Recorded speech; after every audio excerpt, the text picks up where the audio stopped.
Do you know the story of Daniel and the lion's den? Let's read it. In the book of Daniel, chapter 6, verses 1 to 9, we see that Daniel was a man who served the God of Israel. He was a very faithful man. And because of his faithfulness, the king of Babylon made him one of his counselors, and he was faithful in that position. So much so that all of the king's counselors and wise men grew jealous of Daniel. Now, they couldn't find any flaw in the way that Daniel was doing his work, but they were jealous because the king trusted him and they wanted the king's favor for themselves.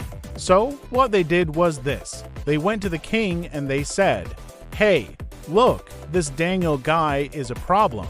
He's always praying to his God 3 times a day.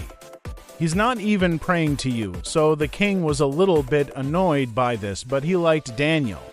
He didn't want to get rid of him, but he also didn't want to go against the advice of these other counselors.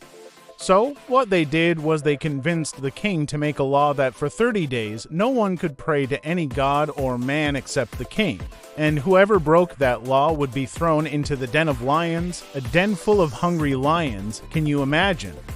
So, the king made the law, but Daniel still prayed to God 3 times a day, just like he always did. And those other officials were waiting to catch him breaking the law. And after 30 days, they finally got him. They went and told the king, "Hey, we heard this guy praying to his God, and he's only one man. If he can do this, then who can't?" The king was very upset. He really liked Daniel and didn't want to get rid of him. But because he had made the law, he had to do what the law said, so he threw Daniel into the lion's den. Now, picture this. Daniel goes down into the lion's den. It's dark. There are hungry lions everywhere. They're probably big cats.